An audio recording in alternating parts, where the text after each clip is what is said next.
नमस्कार आप सभी को।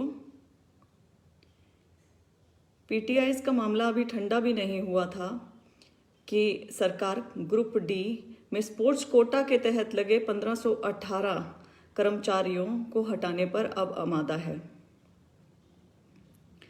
पूरा मामला ये है कि 1993 में पहली स्पोर्ट्स नीति आई थी, जिस स्पोर्ट्स नीति को सुपरसीड किया 2018 की नई स्पोर्ट्स नीति ने। तो 1993 में जो स्पोर्ट्स नीति थी उसमें डिस्ट्रिक्ट, स्कूल लेवल पे, स्टेट लेवल पर रिकॉग्निशन थी स्पोर्ट्स खेलने वालों की, जो कि नई पॉलिसी के आधार पर सीधे university level, senior state university level को पहुंच गई और नीचे जितनी सब लेवल्स थे जैसे कि डिस्ट्रिक्ट, स्टेट लेवल, वो ख़त्म हो गए। तो उससे क्या हुआ कि जो ग्रेडेशंस थी D1, D2, C1, C2 और B2 वो एकदम से अमान्य हो गई नई स्पोर्ट्स नीति के आधार पर। अब इस दौरान क्या हुआ कि ग्रुप डी की बहुत बड़ी भर्ती निकली, जिसमें से 10% सीट स्पोर्ट्स कोटा के लिए रिजर्व कर दी गई, जिसकी कुल संख्या 1518 थी। अब इन अभ्यर्थियों ने फॉर्म भरे। चूंकि एडवर्टीजमेंट में कहीं भी स्पेसिफिकली मेंशन नहीं था कि ग्रेडेशन नई पॉलिसी के आधार पर होना चाहिए या पुरानी पॉलिसी के आधार पर, तो पुरानी पॉलिसीज और नई पॉलिसीज के अभ्यर्थियों ने, कैंडिडेट्स ने अपना आवेदन भरा, टेस्ट क्लियर किया। टेस्ट क्लियर करने के बाद अपने ग्रेडेशन सर्टिफिकेट्स डॉक्यूमेंट वेरिफिकेशन के दौरान दिखाए। 3 बार इनकी डॉक्यूमेंट वेरिफिकेशन हुई और इनका चयन हुआ। चयन बहुत जल्दबाजी में हुआ क्योंकि उस समय जींद बाई इलेक्शन थे और राजनीतिक फायदे के कारण फटाफट इनकी ज्वाइनिंग करा दी गई। अब 6 महीने कार्य करने के बाद इनको कार्यस्थल पर एक लेटर रिसीव हुआ जिसमें लिखा था कि आप नई पॉलिसी के आधार पर अपने ग्रेडेशन सर्टिफिकेट्स जमा करवाएं, अन्यथा आपको नौकरी से निकाल दिया जाएगा। यह एकदम झटका था क्योंकि किसी किसी के घर में बहुत साल बाद नौकरी आई थी, सरकारी नौकरी आई थी। गांव गुहान में रुक्का पड़ जाता है, सब ऐसा एक पद प्रतिष्ठा वाली बात हो जाती है, तो वो एकदम से घबरा गए और ये बच्चे, ये सभी कर्मचारी एकत्रित होकर सिंगल बेंच हाई कोर्ट चले गए। हाई कोर्ट से ये लोग जीत गए और इनके निलंबन पर स्टे लग गया। फिर सरकार अपने ही लगाए कर्मचारियों के विरुद्ध डबल बेंच में चली गई और अर्ली हियरिंग लगवा के, सीएम लगवा के तुरंत फैसला इन्होंने करवाया। फैसला आया है 9 अक्टूबर को और फैसला इन कर्मचारियों के विरुद्ध है। इन कर्मचारियों को कहा गया है कि 15 दिन के अंदर ये अपने नई पॉलिसी के आधार पर ग्रेडेशन जमा करवाएं। यदि ये करवाते हैं तो ये अपने कार्य में सतत ऐसे ही कंटिन्यू रहेंगे। यदि ये नहीं करवाते हैं तो इनको टर्मिनेट कर दिया जाएगा। ये है पूरा मामला। अब यहाँ पे कुछ बहुत जायज़ सवाल बनते हैं जो मैं सवाल करना चाहती हूँ, जैसे कि क्या कोई भी नई पॉलिसी जो भी सरकार बनाएगी, क्या वो पीछे से लागू की जा सकती है, रेट्रोस्पेक्टिवली, एक्स पोस्ट फैक्टो लागू की जा सकती है? और पुरानी पॉलिसी के तहत अचीवमेंट हासिल कर चुके अभ्यर्थियों से उसके तहत अब नए ग्रेडेशन जमा करवाना क्या उचित है?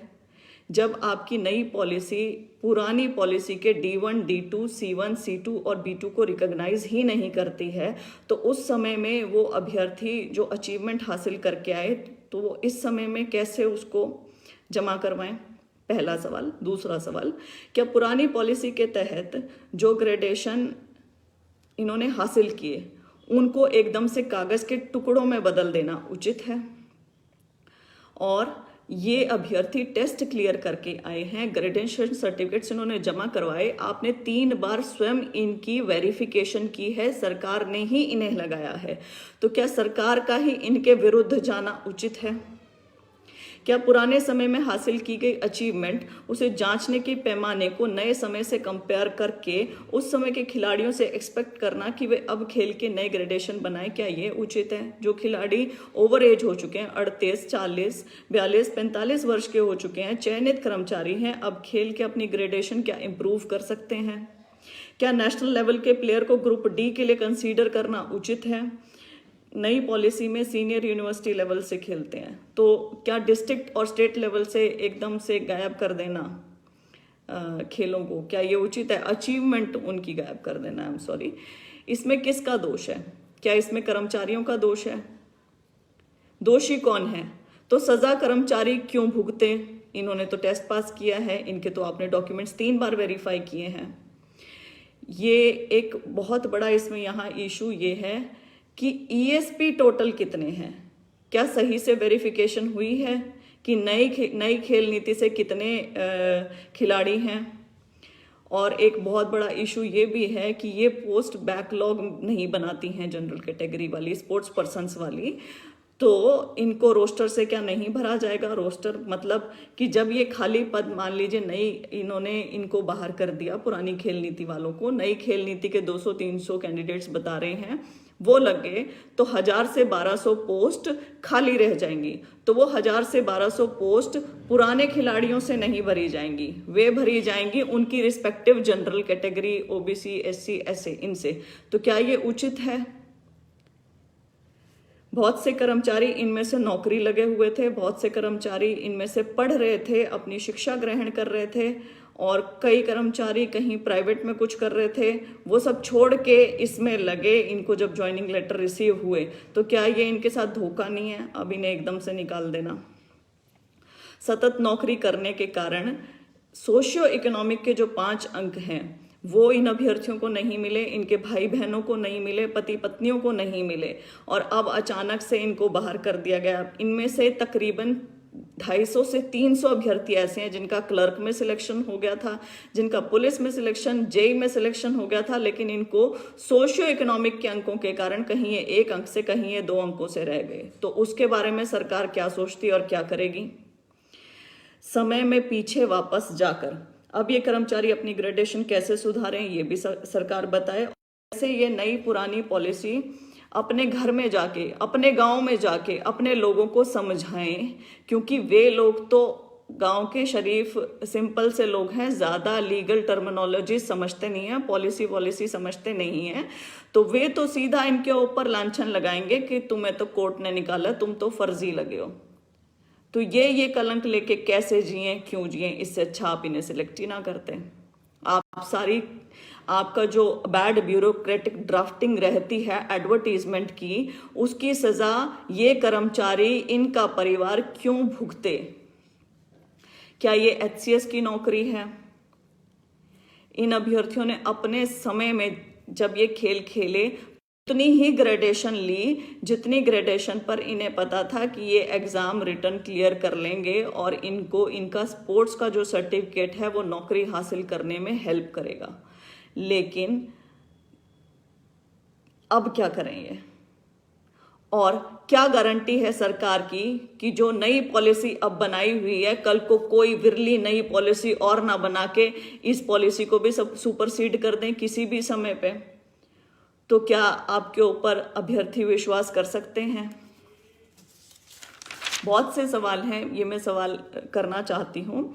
इनके संघर्ष को कोई ऐसे ही पॉलिसी लाके खत्म नहीं कर सकता है।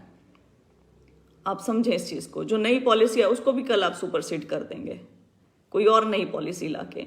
तो क्या आपके ऊपर विश्वास करके अब इनको नए बच्चों को नई पॉलिसी के आधार पे लेने चाहिए सर्टिफिकेट्स? क्या पता आगे जाके और हार्ड हो जाए और कुछ पैमाना हो जाए और पिछले वाले सारे निरस्त कर दिए जाएं जैसे अब कर दिया गया है? क्या ये स्कूलों से स्पोर्ट्स को ख़त्म करने की साजिश नहीं है?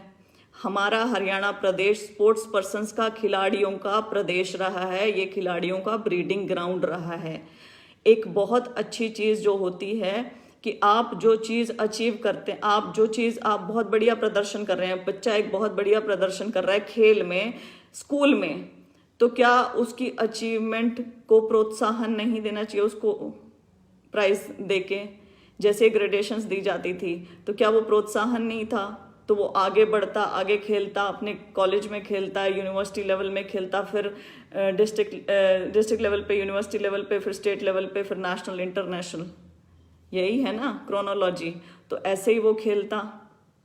तो क्या नीचे से सारे खेलों को ख़त्म कर देना, क्या ये एक तरीके की साजिश नहीं है? और क्या ये पॉलिसी गलत नहीं है? यहाँ पे इनको रिकॉग्निशन क्यों ना मिले? आपको अपना वेरिफिकेशन सिस्टम स्ट्रॉन्ग करना चाहिए। आप फर्जियों को बाहर करें जो लोकल फेडरेशन से सर्टिफिकेट्स ले आते हैं, लेकिन ग्रेडेशन को अमान्य करने का क्या अर्थ? इसका मैं एक उदाहरण देना चाहूँगी। एक सर ने दिया भी था इसका उदाहरण, उन्हीं का रिपीट करूँगी इनफैक्ट, कि मिल्खा सिंह थे। मिल्खा सिंह अपने समय में उन्होंने रिकॉर्ड ब्रेक किया था, बहुत तेज़ दौड़े थे, आप सभी जानते हैं।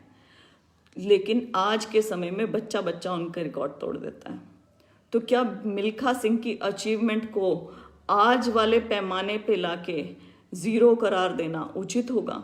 उन्होंने अपने समय में तो अचीवमेंट हासिल की ही है, तो उनके समय में उनको उनकी अचीवमेंट के मुताबिक रिकॉग्निशन मिली, उनको ग्रेडेशन जो भी है मिली। तो ये अभ्यर्थी जो अब ओवर एज हो चुके हैं, इन्होंने अपने समय में खेल कर ग्रेडेशन प्राप्त कर ली, अचीवमेंट इनको मिल गई। तो क्या आज के समय में पिछले वालों को कंपेयर करके इनका आकलन करना क्या उचित है? ये अभ्यर्थी, ये कैंडिडेट, ये कर्मचारी नई पॉलिसी के अगेंस्ट नहीं हैं। ये कहते हैं कि जिस दिन हरियाणा गजट में नई पॉलिसी पब्लिश हुई, उस दिन से आप नई पॉलिसी के आधार पर ही ग्रेडेशन बनाएं, कोई प्रॉब्लम नहीं है। लेकिन पिछले ग्रेडेशंस को निरस्त करने का क्या मतलब? अब ये कहाँ से खेल के दोबारा ये सर्टिफिकेट्स जमा करवाएं? बहुत बड़ा सवाल है। हरियाणा के हर स्टेक होल्डर को ये सवाल पूछना चाहिए हरियाणा सरकार से। ये एक टर्म लिख के लैक ऑफ अवेयरनेस या एक टर्म लिख के कि नेग्लिजेंस, ये सब चीज़ों से नहीं बच सकते हैं। यहाँ मैं आह्वान करूँगी हरियाणा के सभी बड़े खिलाड़ियों, छोटे खिलाड़ियों, सभी बड़े कोचेज, नेता, मंत्री, पक्ष विपक्ष, समाज सेवी, जितने भी स्टेक होल्डर्स हैं, वो इन अभ्यर्थियों के लिए स्टैंड लें, इनके लिए आगे आएँ, इनका प्रोत्साहन करें, इनका समर्थन करें। बहुत ज़्यादा ज़रूरी है ये। पीटीआईज हटे थे, अब ये हट गए हैं। हमें कर्मचारियों को हटाना नहीं है, और वो भी अधिकारियों की गलती पे या कमीशन की गलती पे या सरकार की गलती पे। यदि कोई चीज़ गलत है तो उसमें सुधार कीजिए, किसी का रोजगार मत छीनिए। इसलिए मैं आप सबसे रिक्वेस्ट करूंगी कि आप इन अभ्यर्थियों के